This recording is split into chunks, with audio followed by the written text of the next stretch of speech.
இன்னைக்கு காலைல சொன்ன ஒரு சுவாரஸ்யமான ஒரு காலுங்க. ஓகே, பீச் ஸ்டேஷன்ல இருந்து என்னை விசாரணைக்கு வந்து அழைச்சிருக்கிறாங்க. நீங்க நினைக்கிற மாதிரி இந்த கிட்னி அவதூறுலாம் சந்தோஷப்படாதீங்க. அதாவது நான் 2 வாட்டி கமிஷனர் ஆபீஸ் வாசப்படி ஏறி 2 வாட்டி கேஸ் கொடுத்துருக்கேன். முதல் கேஸை வந்து கிரிமினல் டிஃபமேஷன், சிவில் கிடையாது, கோர்ட்ல பாத்துக்கோன்னு ரிப்ளை அமிச்சிட்டாங்க.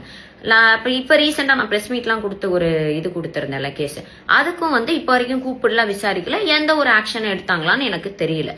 ஆனா என் கேஸை எடுக்கல, பெண்களுக்கு இவர்களால பாதுகாப்பு இல்லைன்னு வல்கர் வாரியர்ஸோட அனில் போட்டோ போட்டு ஒரு கிராஸ் போட்டு பீச்ல போர்டு பிடிச்சி நின்றுட்டு இருந்தேன்.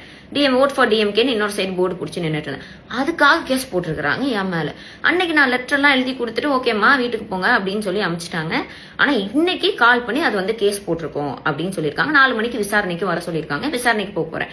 ஆனா இதுல ஹைலைட் என்னன்னா, அலிஷா அப்துல்லா அக்கா வந்து ஒரு கேஸ் கொடுத்தாங்க. அவங்க கேஸ் கொடுத்த மறுநாளே திருச்சி சூர்யா அரெஸ்ட், முந்தா நேத்தோ முக்தாரனாவும் அரெஸ்ட். ஓகேங்களா, நல்ல பாராட்டத்தக்க கூடிய விஷயம். ஒரு பெண்ணு வந்து அழுதுருக்காங்க, அவங்களோட குறைகளை சொல்லியிருக்காங்க, அதுக்கான ஆக்ஷன். எனக்காக ஆக்ஷன் எடுங்கன்னா ஏன் மேல ஆக்ஷன் எடுக்கிறீங்க? அண்ட் இன்னைக்கு வேற வெள்ளிக்கிழமை வேற, சாட்டர்டே சண்டே கோர்ட் வேற இல்ல. ஸோ 4 மணிக்கு வந்து விசாரணைக்கு போறேன். RSS பிஜேபி காரன் கூட இவ்வளவு கேவலமா கீழ்த்தரமா நடந்துக்க மாட்டான். உங்க ஆட்சியை நினைச்சு உண்மையிலே பயமா இருக்கு. பெண்கள் யாராச்சும் வந்து டிவிக்கு அகேன்ஸ்டா கேஸ் கொடுக்க போறீங்கன்னா முன்னாடியே யோசிச்சுக்கோங்க.